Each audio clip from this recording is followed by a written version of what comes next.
नवीनतम आरबीएससी के नवीनतम पाठ्यक्रम पर आधारित कक्षा 1 से 10 तक के गणित विषय को अपन इस चैनल के माध्यम से ऑनलाइन रूप में संपूर्ण गणित विषय को स्टेप बाय स्टेप प्रश्नावलियों को सॉल्व करेंगे, हल करेंगे। अगर आपने मेरे इस YouTube चैनल को सब्सक्राइब नहीं किया है तो सबसे पहले मेरे इस YouTube चैनल को सब्सक्राइब जरूर करें और बेल आइकन दबाना न भूलें। तो आज अपन शुरू करते हैं क्लास 10 की प्रश्नावली 1.1 जिसके अंतर्गत अपन पढ़ेंगे वास्तविक संख्या। सबसे पहले आपको बेसिक रूप में वास्तविक संख्या किसे कहते हैं ये आपको पता ही होगा। परिमेय तथा अपरिमेय संख्याओं से मिलकर बनी संख्या को वास्तविक संख्या कहते हैं। मतलब परिमेय और अपरिमेय संख्या दोनों का योगफल अपन मिलाएंगे तो वास्तविक संख्या कहलाती है। उसके बाद में आप बोलोगे सर परिमेय संख्या किसे कहते हैं, अपरिमेय संख्या किसे कहते हैं। तो सबसे पहले परिमेय संख्या मतलब ऐसी संख्या जिसे अपन p बटा q के रूप में प्रदर्शित कर सके और q नॉट इक्वल टू 0 मतलब q बराबर 0 नहीं होना चाहिए। मतलब जिस संख्या को अपन p बटा q के रूप में प्रदर्शित कर सके और q नॉट इक्वल टू 0 होना चाहिए, ऐसी संख्या परिमेय संख्या कहलाएगी। अब आप बोलोगे सर परिमेय संख्या के उदाहरण कौन-कौन से हैं? तो सबसे पहले आपको एक बात याद रखनी है कि जो भी प्राकृत संख्या है, ये परिमेय संख्या के उदाहरण है। प्राकृत संख्या का मतलब होता है 1 से लेकर के अनंत तक की संख्या को प्राकृत संख्या कहते हैं। दूसरी होती है पूर्ण संख्या। क्या होती है? पूर्ण संख्या भी परिमेय संख्या का उदाहरण है। पूर्ण संख्या किसे कहते हैं? तो 0 से लेकर के अनंत तक की संख्या को पूर्ण संख्या कहते हैं। या फिर अपन इस प्राकृत संख्या में 0 को भी शामिल कर देंगे तो वह संख्या पूर्ण संख्या कहलाएगी। उसके बाद में होती है पूर्णांक संख्या। पूर्णांक संख्या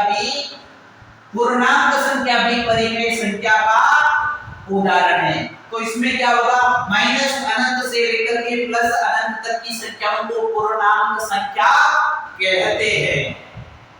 अब आप बोलोगे सर अपरिमेय संख्या किसे कहते हैं? अपरिमेय संख्या ऐसी संख्या जिसे अपन p बटा q के रूप में नहीं लिख सके, जिसे अपन p बटा q के रूप में नहीं दर्शा सके, वो अपरिमेय संख्या होती है। आप बोलोगे सर अपरिमेय संख्या के एग्जांपल कौन-कौन से हैं? तो अपरिमेय संख्या के एग्जांपल एक तो ऐसी संख्या जिसका दशमलव के बाद निरंतर क्या हो, निरंतर आपके दशमलव के बाद पुनरावृत्ति हो, ऐसी संख्या अपरिमेय संख्या होगी।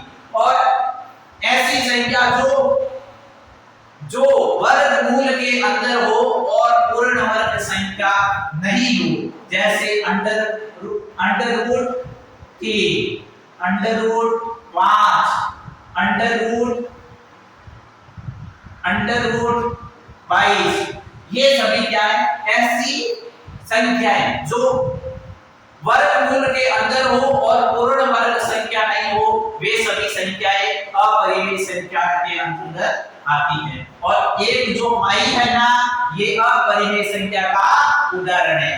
ये पाई है जो अपरिमेय संख्या का उदाहरण है, जबकि पाई का मान क्या होता है? 3.14। ये किसका उदाहरण है? तो ये बोलोगे आप परिमेय संख्या का उदाहरण है।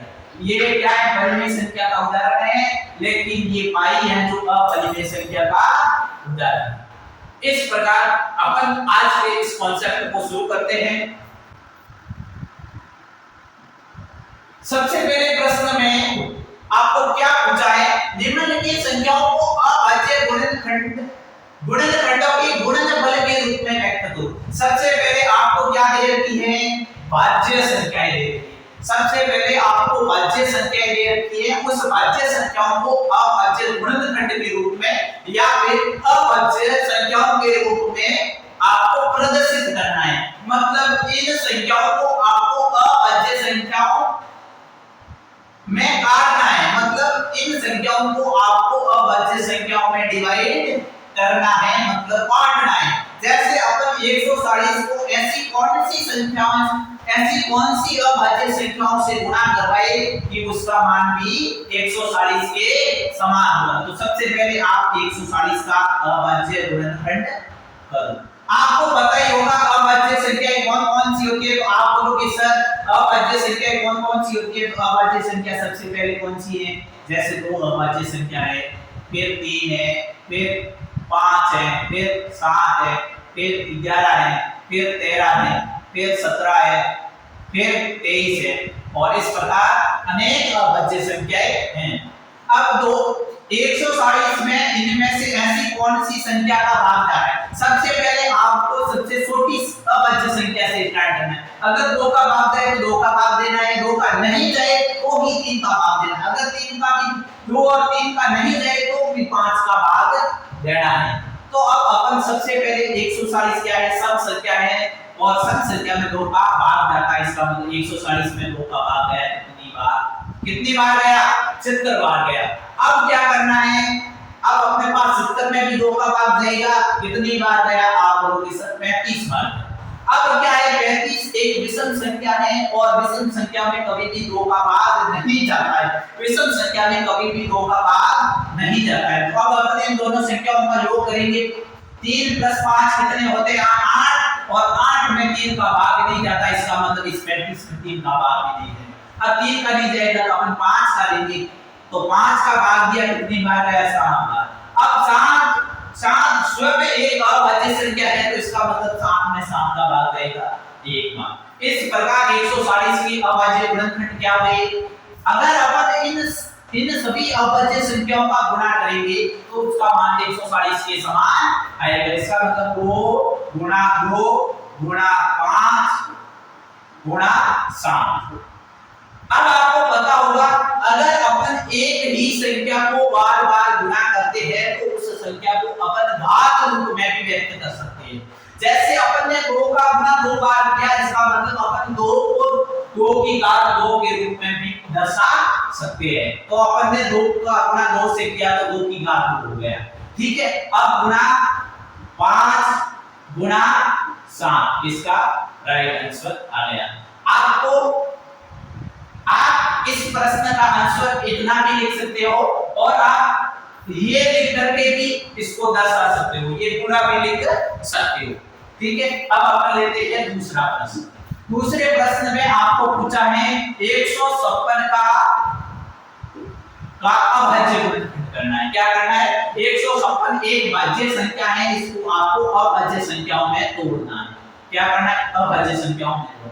156 में सबसे पहले 2 का भाग जा रहा है, तो 2 का भाग कितनी बार गया, आप बोलोगे सर 7 नहीं समझा, 8 73 में 2 का भाग जा रहा है, कितनी बार गया, तो आप बोलोगे सर 39 का। फिर देखो 39 में 2 का भाग नहीं जा रहा है, तो अब 3 का भाग, 9 + 3 कितने होते हैं, 12, 12 में 3 का भाग जाता है, इसका मतलब 39 में 3 का भाग जाएगा। 39 में 3 का भाग कितनी बार गया, 13। अब आपके सामने क्या है, 13 खुद स्वयं एक अभाज्य संख्या है, इसका मतलब 13 में सिर्फ 13 का भाग जाएगा। अब अपन इन संख्याओं का अपन क्या करेंगे, गुणा करेंगे, तो ये 156 के समान आएगी। 2 गुणा 2 गुणा 3 गुणा 13। अब आपको मैंने क्या बताया था, एक ही संख्या का गुणा अपन बार-बार करें तो उसको अपन उस संख्या की घात के रूप में दर्शा सकते हैं। 2 का गुणा 2 से किया तो 2 की घात 2 गुणा 3 गुणा 13। अब अपने पास में है 3825 का अभाज्य गुणनखंड करना है।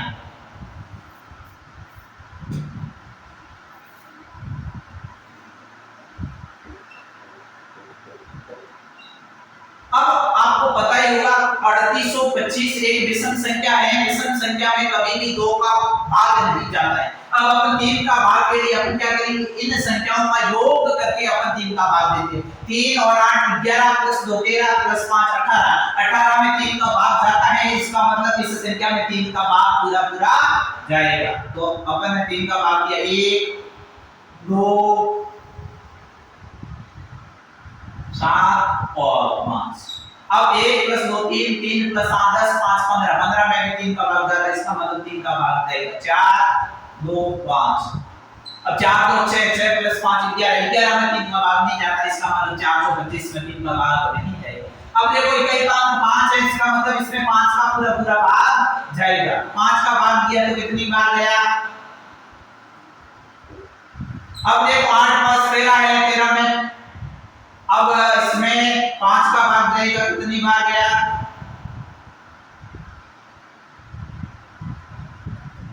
17 बार, और 17 स्वयं एक अभाज्य संख्या, इसका मतलब 17 में 17 का ही भाग जाएगा।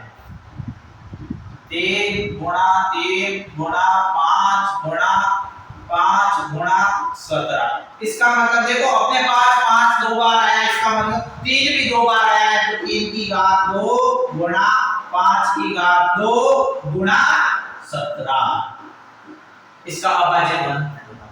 अगर आप मेरे हिसाब से ये आपको जो प्रश्न है, प्रश्न लिखने के बाद ये अभाज्य गुणनखंड करने के बाद ऐसा लिखते हो तो आपका आंसर बेटर देन बहुत अच्छा होगा। तो आपको क्या करना है, आपकी परीक्षा में एग्जाम में पहले ये उतारना है, ये उतारने के बाद में ही ये लिखना है, तो आपको पूरे में से पूरे अंक मिलने की संभावना पूरी होगी।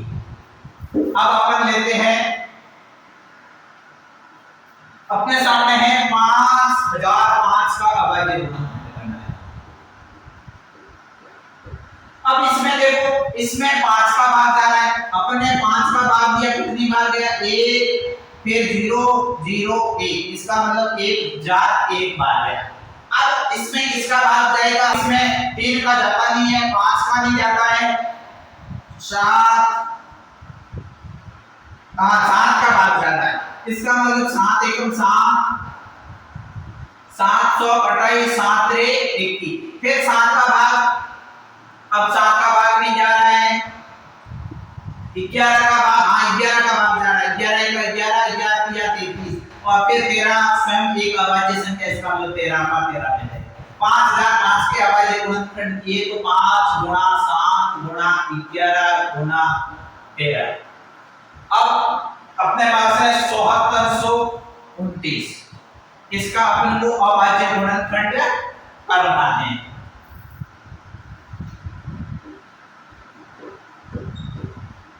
अब 7429 में अब अपन ने 17 का भाग दिया, 17 के 68, कितनी बार गया? 4 बार गया, 68 आया, 6 बचा, 6 2 कितने भी 62, 51 51 हुए, इसका मतलब 11 बचा, और हाँ 120, इसका मतलब 7429 में 17 का पूरा पूरा भाग है। अब जाएगा 19 का भाग, 19 बढ़ते 19 दिया 57 23, अब इसमें 23 का पूरा पूरा भाग एक बार जाएगा, इसका मतलब 7429 के अभाज्य गुणनखंड क्या होगी? 17 गुणा 19 गुणा 23। इस प्रकार अपन बड़े ही आसानी से सरल तरीके से इस प्रश्न में अपन को पूछा था भाज्य संख्या को अभाज्य संख्या में तोड़ना।